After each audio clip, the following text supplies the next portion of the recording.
Welcome everybody for today's webinar called Review of Current EEG-fMRI Safety and Best Practices. Before I start, I want to introduce the team quickly. So first there will be me. My name is Alex and I will be the moderator today. And behind the scenes we have Samantha, my colleague. She will take care that everything runs smoothly in the background so that you can focus on the content ahead. And of course, there is Celia, our speaker today, and I will give you a few words about Celia now. So Celia brings more than a decade of hands-on experience in cognitive neuroscience with deep expertise in EEG, fMRI, and advanced experimental methods. As a scientific consultant in our product management department, she supports researchers worldwide in designing safe, reliable, and high-quality EEG fMRI studies. In today's webinar, she'll walk you through the latest safety guidance and best practices for EEG fMRI, with a special focus on achieving a smooth, trouble-free EEG setup inside the MR scanner. Thank you, Alex, for the kind introduction, and welcome everyone. In today's webinar, I will provide an overview of our guidelines for successfully performing EEG fMRI measurements. The agenda for today's webinar includes a brief introduction of why simultaneous EEG fMRI is interesting, and then I will briefly introduce the individual components that make up the BrainAmp MR system, which is our MR-compatible EEG system. I will then explain the different interactions between the EEG system and the MRI scanner. We need to understand these interactions in order to understand the safety risks that are associated with combined acquisition and how to reduce these. We will also learn what can be done to optimize data quality with respect to the interactions between the two systems. And now I'm just going to go ahead and turn off my camera for the remainder of the slides so that you can see the full content. Let's begin with a brief introduction of why we want to do EEG fMRI. So, simultaneous EEG fMRI is interesting because EEG measures neural activity on a millisecond timescale, but it is not easy to infer where the electrical potentials on the scalp originate from. On the other hand, fMRI provides a map of regional activity, but it doesn't easily provide information on when these activations occur. By combining the two methods, we get more information on brain function with respect to temporal and spatial resolution. However, combining these methods can be technically challenging to implement. And these challenges is what we will discuss in today's webinar. Now, I'm assuming that most of you who are attending today's webinar already have our product. So I just want to briefly review what hardware we need to record EEG in an MR environment.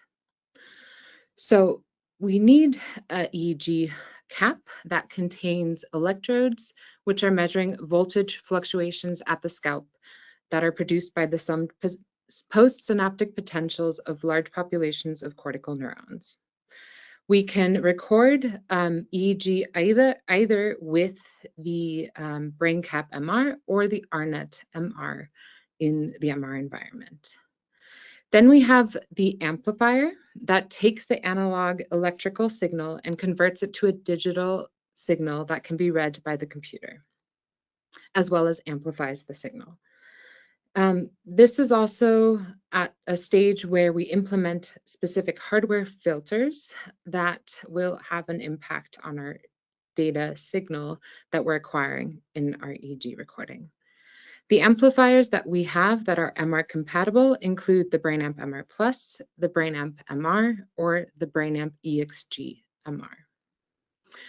We also have a USB adapter that interfaces the EEG signal with the MRI scanner, as well as a sync box that synchronizes the EEG recording with the scanner master clock. Most users will probably also have some kind of experimental paradigm that they may want to integrate with their EEG-fMRI acquisition. And for this, we can have different number of triggers coming from different sources that are all acquired and recorded in the EEG recording via the trigger box. And then finally, we also have the software that records and saves the raw EEG data. In this case, it's Recorder. The whole setup looks something like this, where we have elements in the MR scanner room, specifically for measuring EEG. We have the amplifiers placed behind the head coil. And if we're interested in peripheral measurements, then we have the amplifiers placed in between the feet. In today's webinar, I'm going to focus mainly on the kind of safety and setup guidelines for EEG recordings. However, if you have any questions regarding peripheral physiology and its setup, please feel free to ask. You'll also notice that there's a number of components that we have placed in the scanner control room, and we'll focus a bit on why that is later on. There's also usually a separate kind of technical room, as we call it, in a scanner setup. And this is where a lot of the scanner computers are located, and we need access to this as well to interface with the gradient system of the scanner as well as the master clock of the scanner. So now that we have an overview of the different hardware components, I want to introduce the main interactions that occur between our EEG and our fMRI system. We need to consider these interactions for two main reasons. And it's also very important to understand where these interactions occur between the EEG equipment and the MRI scanner, mainly and most importantly for safety reasons. So we want to understand possible safety risks that can arise when recording EEG-fMRI. And we want to try and optimize the setup to reduce these risks as much as possible. But understanding the interactions is also really important for data quality. So if we can understand where sources of artifacts are coming from, then we can try and reduce this as much as possible from recording the artifact in the first place. In some cases, we'll see later on, it's not always possible to reduce all forms of artifacts that are arising from these interactions. In this case, we want to try and optimize the setup in such a way that we can easily handle the artifact correction offline later on. So when it comes to performing EEG-fMRI experiments, we need to keep in mind that we have a conductive EEG system that we're now placing in a magnetic field. And the magnetic field consists of three magnets. We have the static magnetic field. This is often indicated in Tesla. So for example, today we'll be focusing on a 3 Tesla system and setup. Then there's the varying gradient magnetic field. This magnetic field is always present only during the acquisition of MRI sequences, and it causes the gradient switching during the acquisition of an fMRI sequence. And then we also have the radio frequency magnetic field. Again, this magnetic field is only present during the acquisition of an MRI image, and this is what generates RF pulses within a given sequence. On the EEG side, we need to consider that we have a conductive recording loop where we have the recording electrode, then cables going to the amplifier, and then going back to the reference electrode. So we have one big conductive loop that we're now placing into a changing magnetic field. It's also important to keep in mind that the 3 magnetic fields vary in their field strength, as indicated in Tesla, as well as in their frequency, as indicated in Hertz here. And this means that they will also have different effects on the EEG equipment. So now let's look at what effects and concerns each field strength has on the EEG system. Let's begin with the static magnetic field. So here in this diagram, we see a representation of what the static magnetic field lines look like within an MRI scanner room. And notice that the magnetic field is present inside the bore as well as outside of the bore, as they're indicated by these black lines here. The static field or magnetic field exerts torque and translational forces on ferromagnetic materials. This means from a safety concern, any kind of item that is ferromagnetic will be attracted and accelerate towards the center of the bore. So we need to be very mindful of what materials are made of, ensure that no ferromagnetic materials enter the scanner room. There's also a data concern with the static field. So any motion or movement of the EEG equipment will induce an electromotive force and subsequently induce voltage changes that are picked up in our EEG data. Notice also that as the static magnetic field increases, generally the amplitude of artifacts within EEG data also get amplified.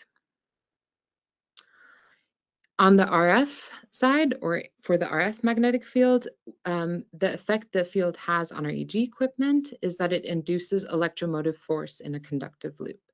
So this is a time-varying magnetic field, meaning it induces changes within the magnetic field over time. And this has the implication or the effect that current is induced along our electrode leads. And the longer the cables are, the more susceptible they become to picking up RF energy. Here we have kind of a schematic representation of the distribution of the RF field. What's important to note here is that the RF magnetic field is also not necessarily uniform within your scanner, and we want to try and avoid hotspots. From a safety concern, the RF field can induce heating in electrodes and cables, as well as at the amplifier input stages. To highlight that here, we see an infrared image of EEG channels, or an EEG cap, and to the left and right here, we see that there's the cable trees that are kind of rooted in semi-loops. And for now, just notice that there is some heating, more so in this one cable tree than the other. And this is due to the way the cables are routed, as well as the length of the electrodes that are coming from either one of these cable trees. And of course, this is something that we'd want to avoid in our setup. From a data perspective, the RF field has very little effect on our data quality. Recall that we have hardware filters at the amplifier stage, and that the radio frequency field is very high in frequency. Thus, any effect it has on the data tends to be filtered out at the hardware stage. Now, for the gradient magnetic field, we again need to keep in mind that this is a time varying field, so it changes over time, or the magnetic field is changing. This again induces current in any kind of conductive body. Here, the biggest safety concern really is that it induces heating in the amplifiers due to eddy currents that are formed within the RF shielding of the amplifiers.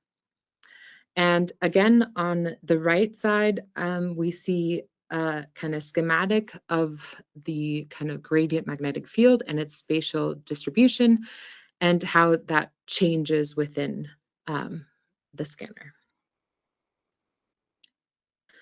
From a data perspective, we're also concerned about the effect the gradient magnetic field has on our data quality. In this image here in black, we see EEG signal during the acquisition of an fMRI sequence. And each one of these really tall peaks are essentially happening or just artifact that's induced when the gradients are switching. And in red, we see the actual underlying electrophysiological signal. So we definitely need to be able to remove this gradient artifact in order to be able to do anything with our EEG data. And we'll see how to do this later on. So now that I've covered kind of the three magnetic fields and their effect on the EEG system, I would like to come back to this topic of safety and cover this in more detail. Our products follow the MR safety labeling according to the American Society for Testing and Materials, and we use three categories, either MR safe. These are items or devices that can be used within the MRI scanner at all times. Then we have MR-conditional devices. These are devices that are safe to use. Granted, we follow specific conditions of use. And then there's MR unsafe items. These are devices that are not allowed to be brought into the scanner room at all. Most of our EEG equipment is MR conditional. So this is why it's really important to understand what the conditions of use are for the EEG equipment. Now I'm going to come back to this slide to highlight why we have a setup the way it is. So what we see here now in the MR scanner, we only bring in devices that are MR conditional or MR safe. All other devices here are marked as MR unsafe and are not allowed to be brought into the MR scanner room. And our conditions of use for MRI are defined based on the three magnetic fields that are presented earlier. So starting with the static magnetic field, we do have limits of safe use for our EEG devices. The reason for this is that the stronger the magnetic field becomes, the stronger its forces are, so it will more easily attract magnetic or ferromagnetic devices, but also the stronger the magnetic field becomes, the higher the RF frequency. And the higher the frequency, the shorter the RF wavelength. And when we have shorter wavelengths, we have more energy that can get deposited within the EEG system and will more easily heat EEG equipment. In today's webinar, I am covering an EEG system that is intended for use at 3 Tesla field strength or lower. We also want to limit the amount of RF energy that we have within a given MRI sequence, again, to make sure that we don't have any heating in our EEG cables. And we want to limit the power of the time-varying gradient magnetic fields. Here, it's important to realize that the magnetic fields are spatially varying in 3 directions, the X, the Y, and the Z direction. So I'm not going to focus too much on the static magnetic field because, as I already mentioned, what's important to note there is to check for what field strength your equipment is allowed to be used, and you can find this in the manuals for each device. But we have much more conditions for both the RF field as well as the gradient field. So let's begin with the RF magnetic field. So we need to keep in mind that the RF field induces an electromotive force in conductive wires that then leads to heating in electrodes and cables. And there are 3 factors that are very important to consider. The first one is cable length, then cable routing, and finally, we also need to consider the electrode connection. So for the cable length, we want to minimize the cable length as much as possible, because we begin to see resonance effects in a cable length that's 1/4 of the RF wavelength or longer. So we want to try and minimize the cables well below that. We also want to avoid having open channels because these act like antennas and pick up RF energy much more quickly. So we can do this by making sure that all of our electrodes are always connected to the scalp, or in the case that you're doing an MR phantom measurement, you still want to make sure that all of your electrodes are filled with gel. And we can check whether we have a good connection to the scalp or in a phantom measurement by checking the impedance values and staying below the recommended impedance values. For the brain cap MR, we recommend, for safety reasons, we recommend having an impedance below 60 kilo ohm. And for the RNet MR, we recommend having an impedance value below 100 kilo ohm.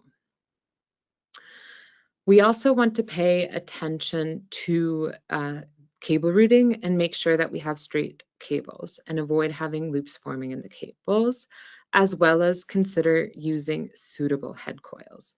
So nowadays, most commercial scanner vendors also provide a head coil that has a designated cable duct. These are preferred because this allows you to route the EEG cable tree through or along the Z-ISO line. And if we consider how the B1 field or the RF magnetic field is distributed within the scanner, this also just routes the EEG cables in a favorable manner. We also have to consider the amount of RF energy that we have in our sequence in general. So in order to do that, we use the B1 plus RMS as a metric to quantify the amount of rate. We just use it as a metric to kind of limit the amount of RF power within a given sequence. And essentially, B1 plus RMS is a metric that is used to quantify the amount of radio frequency power that is utilized during a scanning session. It is an average value, so we will come back to that, what that means later on. But by setting a B1 plus RMS limit, we protect the volunteer and the amplifier from excessive RF power, while still allowing more flexibility for users to define their sequence parameters within a given MRI sequence. And for our caps, we have different B1 plus RMS limits that are very dependent on the overall cable length. So when I'm talking about cable length, I mean the length of the cable tree as well as the length of the brain amp connection cable. If you recently purchased a cap after 2020 and you have a bundled connection cable, then the B1 plus RMS limit that you have is most likely 1.5 microtesla. However, if you are uncertain, please feel free to contact either your local distributor or our technical support team. Now, as I mentioned earlier, B1 plus RMS values is an average value across the entire sequence. While it's great because it provides more freedom, particularly when it comes to choosing either different multiband factors or voxel sizes, we still have to be aware that this is giving us an average value of the average amount of RF power that we have within a given sequence. And one thing that we should be mindful of is the RF pulses that we're using, particularly the flip angle of the RF pulses that we're using. We want to avoid sequences that use many inversion or 180-degree RF pulses. So the RF energy deposition is proportional to the square of the RF flip angle. Therefore, if we have a 180-degree flip angle, it'll have 4 times the amount of RF energy as compared to a 90-degree flip angle. And if we utilize sequences that have many 180-degree flip angles, then the risk of RF overload at the input stage of the amplifier or damaging the resistors in the EEG electrodes becomes much higher. Now, before I continue, I'd like to conclude the RF safety portion of the talk by just launching a poll to test your understanding of our RF safety measures. The correct answer was B. The B1 plus RMS helps, but setup errors can still cause heating. And the reason for this is that even if we have the correct B1 plus RMS value or we stay below the limit, we need to be mindful that if there are any loops formed within our EEG cables, that will significantly increase the risk of heating. This is one of the reasons why our EEG caps already kind of have very fixed cable routing and a bundled cable tree to kind of prevent loops from forming. We also should keep in mind that 180-degree flip angles increase the risk of damaging the cap resistors and causing heating at the electrodes, even if we stay within the B1 plus RMS limits. And if we have open and unprepared EEG channels, these can act as antennas and also pick up more RF energy and heat. Now I'm going to switch to a different magnetic field and cover the safety guidelines for the gradient magnetic field. So gradient coils locally change the B0 magnetic field in one direction. And there are 3 gradient magnetic fields that spatially alter the B0 field in the X, the Y, and the Z direction. This then causes the strength of the changing gradient field to vary left, right, up, down, and front, back from the isocenter. And the isocenter is generally roughly here in this diagram. Now we see the same kind of schematic representation that I just showed in color here in grayscale. The reason for this is because I'm going to try and show you different viewpoints as well. We can see here that this green line in the center corresponds to the green circle here, or the inner circle, and the yellow line corresponds to the middle circle, and this kind of red line corresponds to the outer circle. If we now look at the graph in the middle, on the x-axis, we see the distance from the isocenter when we're moving in the Z direction, which would be this direction, like my cursor is moving at the moment. And on the y-axis of this graph, we see the maximum change in our magnetic field over time, or dB dt.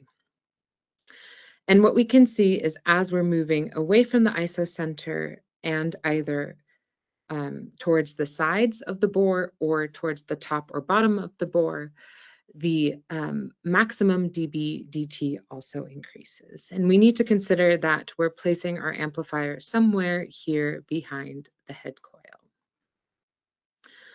So for that reason, we recommend placing the amplifiers along the Z isoline and to essentially stack them on a platform. This can either be something like an MR sled, or it could be a piece of wood, or even a stack of printer paper. We recommend stacking up to 3 amplifiers in the Z isoline to prevent getting too close to the top of the scanner bore.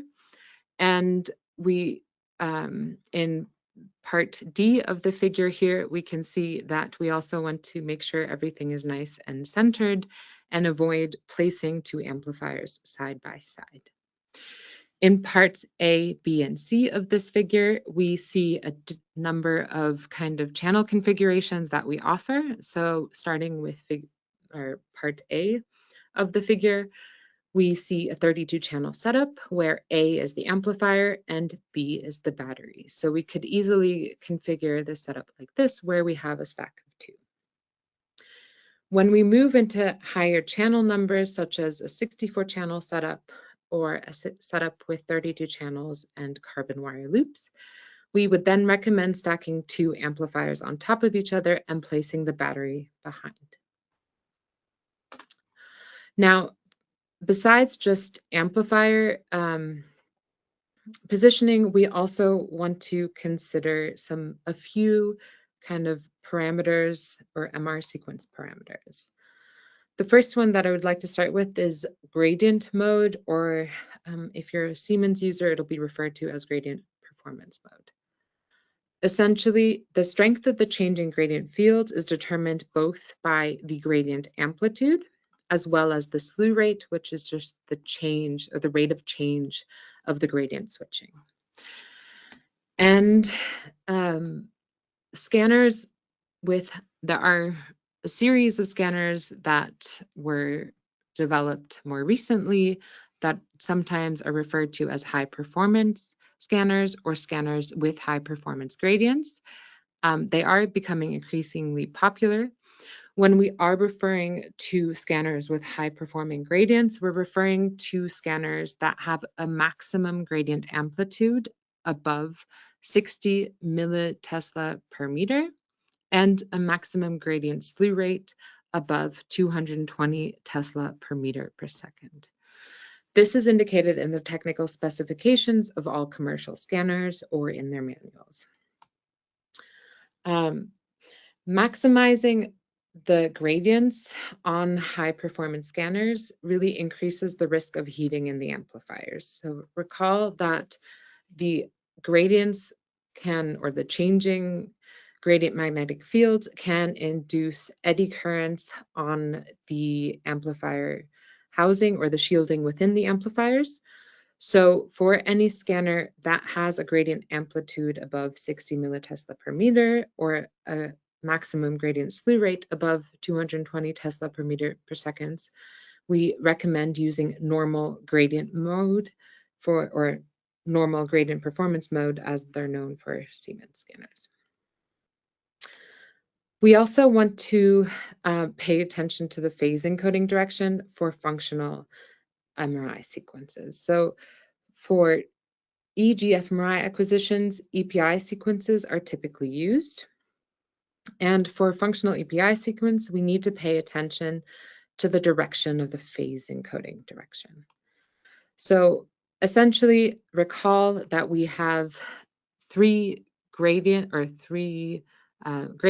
that are varying spatially in three different directions. For 2D EPI sequences with kind of axial slices, the frequency encoding gradient has more change in the overall magnitude of the magnetic field over time as compared to the phase encoding direction. We also need to know that the larger the surface area, the more likely or the higher the eddy currents are, the more eddy currents form on that surface. So if we consider having an amplifier here in our board, we can see that if we have a left-right frequency encoding direction, it is acting on this surface area here that's indicated by the little red bar. Whereas if we have anterior, and because our three gradients are always perpendicular to each other, that means we would have to have the phase encoding direction in the anterior posterior direction. So we can usually most scanner vendors allow you to indicate the phase encoding direction. So for that reason, we recommend anterior posterior phase encoding direction. If you can vary the frequency encoding direction in your scanner console, then we would recommend left to right frequency encoding direction for functional EPI sequences. This is quite a complex topic, so you can find much more information and a more extensive explanation in this support tip that is available on our website. I'm going to launch another poll question. This time it's about gradient-related safety measures. The correct answer was D, stack 2 amplifiers with the battery behind on a platform. The reason why option D is the best option is because it not only protects the amplifier and the battery from the gradients, but it also leaves room for a visual paradigm. Still, in many cases, particularly depending on how many amplifiers you have, the size or the location of the visual paradigm may still need to be adapted slightly. So sometimes that involves either adapting the fixation cross or just making the overall field of view for the visual paradigm smaller.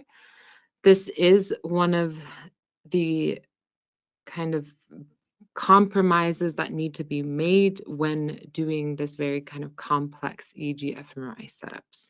So we still really want to make sure that we ensure safety and protect the equipment and still have good data as well. So to summarize, the safety conditions for use for our EEG system that's MR compatible. I'm just going to summarize the main points. So we want, if you're using the BrainAmp MR system with either the BrainCap MR or the RNet MR, or if you have the BrainAmp MR system and peripheral EMG or sensors, they are intended for use at 3 Tesla field strength or less. So if you are interested in doing any combined EEG-fMRI studies at ultra high fields, I highly recommend you check the manuals for each individual device. Not all devices are permitted for use at ultra high field strengths. And for those of you who are interested, there may be options, but the best thing you can do is just contact our technical support team. Then the remaining conditions for use that I'm now going to list are very much pertaining to the 3 Tesla field strength. So we want to stay within the recommended B1 plus RMS sequence guidelines that I presented earlier for 3 Tesla. Again, here we need to pay attention to the overall cable length. Then we want to make sure that we use an appropriate head coil for EEG. We prefer head coils that have a designated cable duct.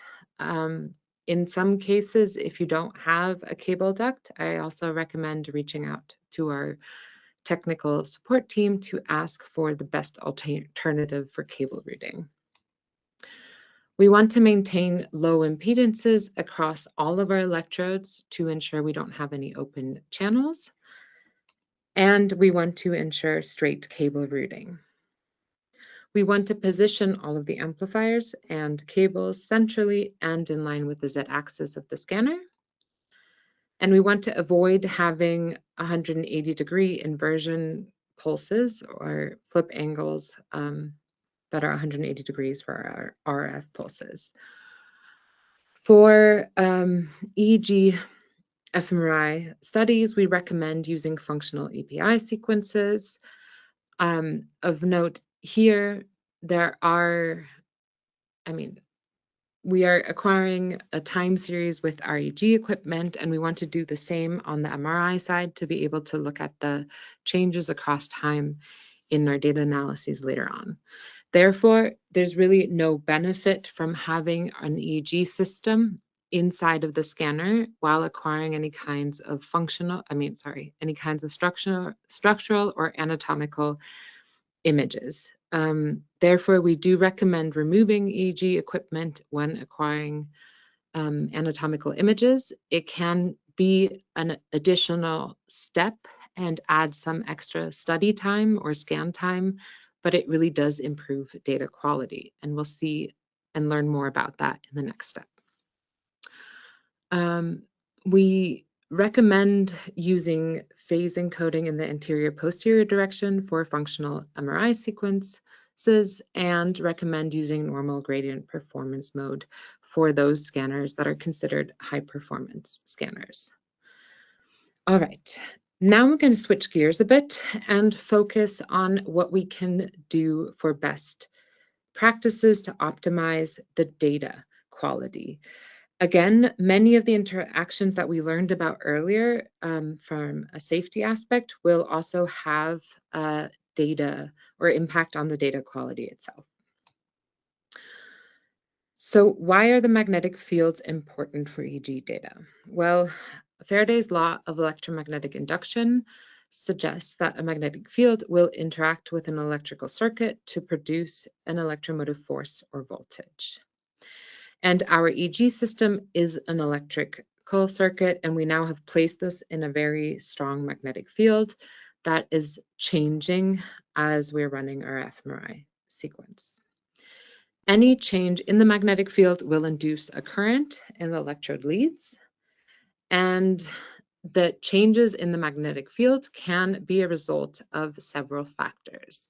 So we've talked about gradient switching a bit, but we also need to consider movement of the electrodes and leads in the static field. So we are measuring from live participants. They are guaranteed to move, and we will also have to deal with artifacts that are induced by motion.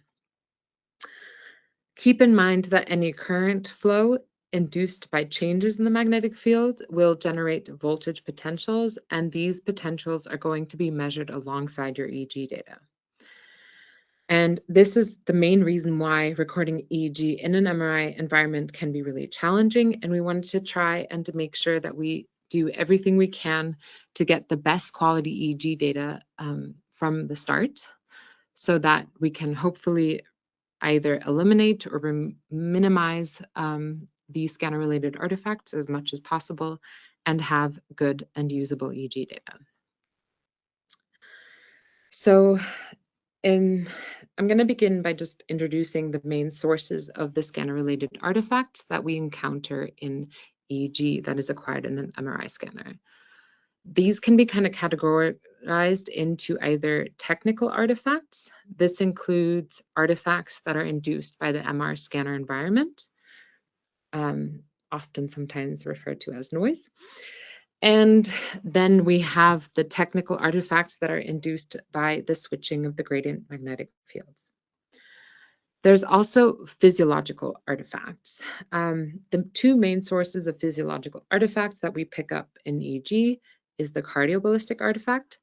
This is an artifact that is due or induced by blood being pumped from the heart through the body. And then we have head motion artifacts induced by the participant. Let's begin with kind of good practices to remove noise or just improve signal quality in general. So one thing we want to do is try and reduce equipment vibrations as much as possible. Earlier, I mentioned that we kind of refer to these as MR environment artifacts. Every MR environment will bring its own set of challenges, but we can try and minimize the amount of vibration that, for example, gets induced by having air conditioning in an MRI scanner and using short cables, so minimizing overall cable length not only has a safety aspect, but it also minimizes the amount of vibrations. Furthermore, we can secure cables and amplifiers either by using sandbags or by using tape to, again, prevent just vibrations occurring. Having low impedances also increases your signal to noise ratio. And it's always good to check for plausible physiological signal and make sure that you have good looking signal in all of your EEG channels before beginning your recording. Positioning of the electrodes or sensors appropriately with respect to their position in the magnetic field is also important. So on our caps, it's quite nice that we have fixed electrode positioning because the cables are already routed in a way to improve signal quality as much as possible. But most of our MR caps also have this drop-down ECG electrode that needs to get placed somewhere on the back.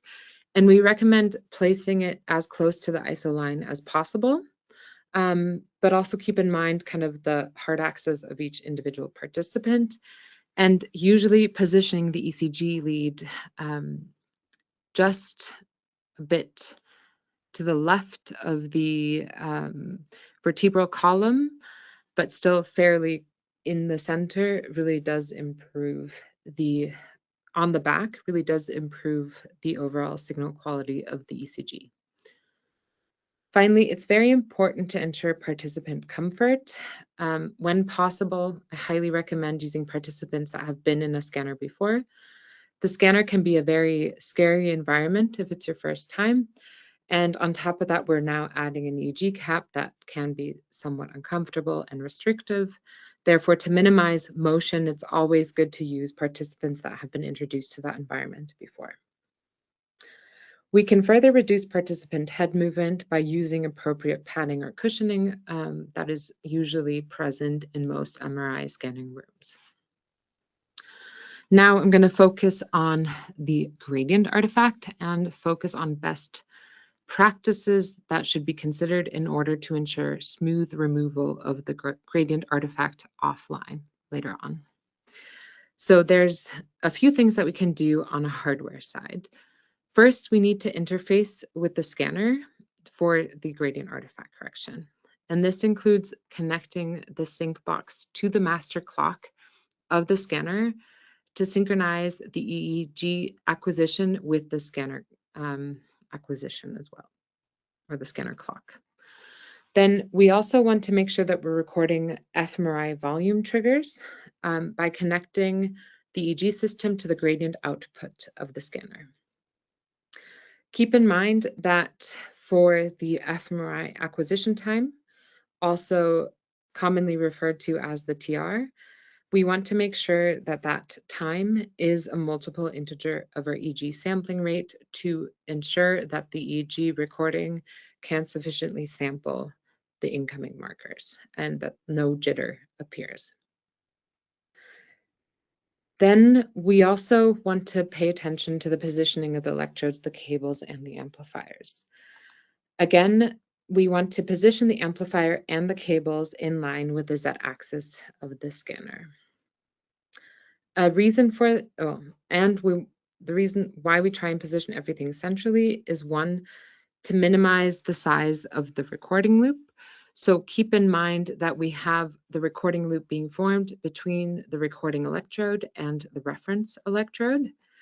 And sometimes, depending on how many channel or cable trees you have and how the electrodes are split across the cable trees, it can be that you have the reference in one cable tree and the recording electrode in another.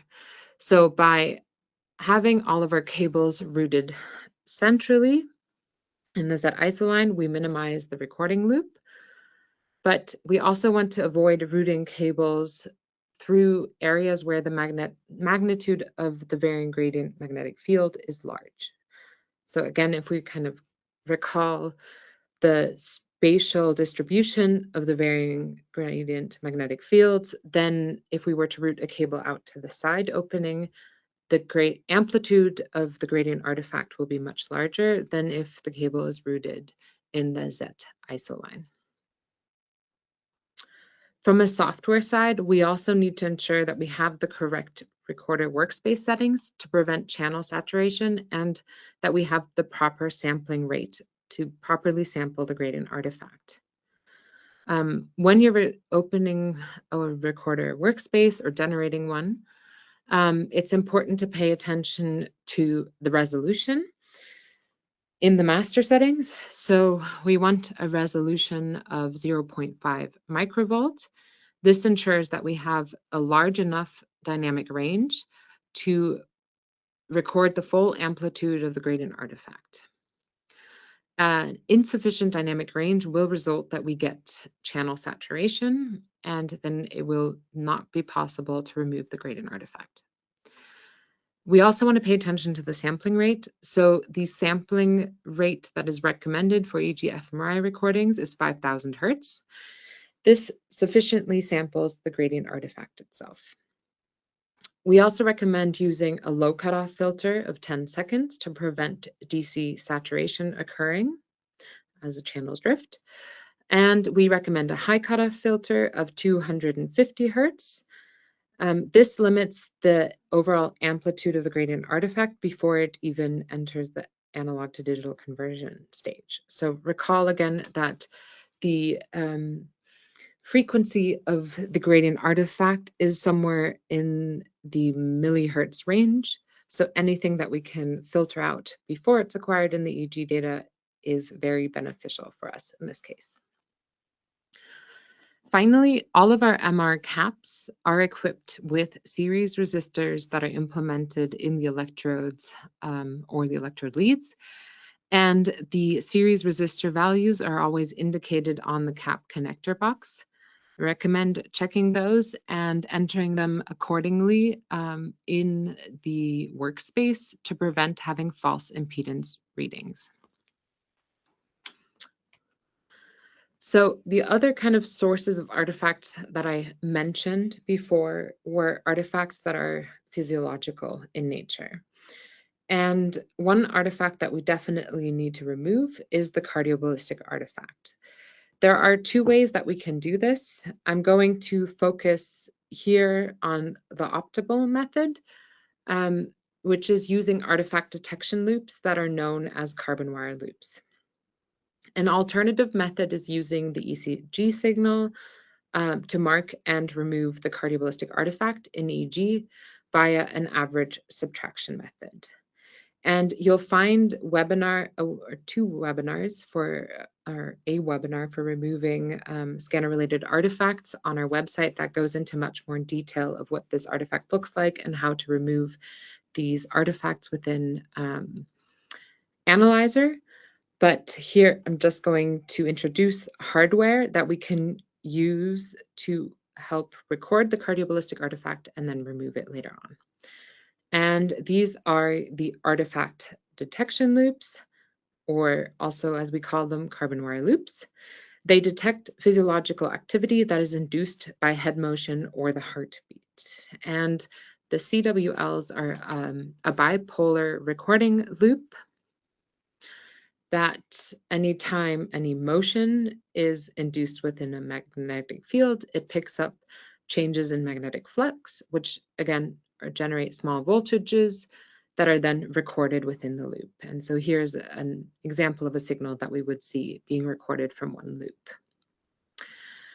The motion-induced signal can then be used to then remove it from the EEG data with a regression approach. And keep in mind here that these loops are on the surface of the head, but they're not actually connected to the scalp. So we're not picking up any neurophysiological signal, we're only picking up physiological motion-related signals. Here we see an example of some EEG data. Particularly what we see is just the ECG signal and what it looks like within the magnetic field, the static magnetic field. And then we have signals from 4 different carbon wire loops that are placed on our EEG cap. Here in the little gray box, I've highlighted one cardiac cycle, and we can see that time locked to each cardiac cycle, we get this cardioballistic artifact or this distortion in the loops as well. If we now look at some EEG channels, so again, we have a set of EEG channels here, and then the 4 carbon wire loops on the bottom. We can see that there's cardioballistic artifact in these EEG channels. They vary in the shape and the distribution, or the shape and the polarity. This is dependent on where the recording electrode is placed with respect to the magnetic field. And time locked to this cardioballistic artifact, we also see the artifact within the loops. Again, here the polarity and the shape slightly varies depending on where the loop is placed with respect to the magnetic field. If I then were to perform a carbon wire loop regression in Analyzer, this is what the data would look like. So in red, we see what the data looks like prior to the carbon wire loop regression. And in black, we see what the data looks like after the regression. And we can see in this box highlighted here in gray that we effectively remove the cardioballistic artifact from the data in black. This is very beneficial because, again, the frequency as well as kind of the size of this cardioballistic artifact does interfere with many kind of common analysis processes and will significantly reduce your signal to noise ratio. So it definitely needs to be removed from the data. Now, for the last part of my talk, I'm going to briefly switch to a different type of signal and focus on how the EEG system impacts MRI data quality. So the more conductive material that we have within the head coil, the more impact our EEG system will have on MRI image quality. Essentially, what we see here is an example of data acquired in the same participant, either with an EEG, no EEG cap on, and this is an anatomical image, a 64-channel EEG cap or 96-channel EEG cap.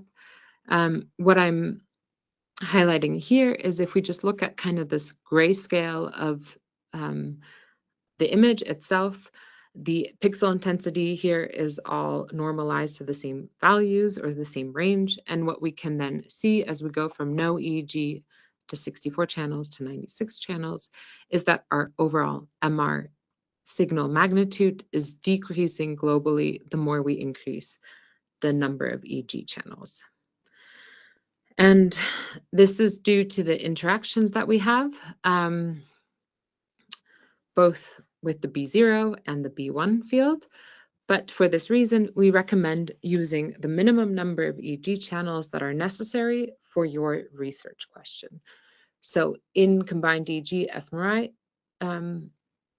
measurements, it's not always better to have a really high number of EEG channels because it can have an impact on your MRI image quality.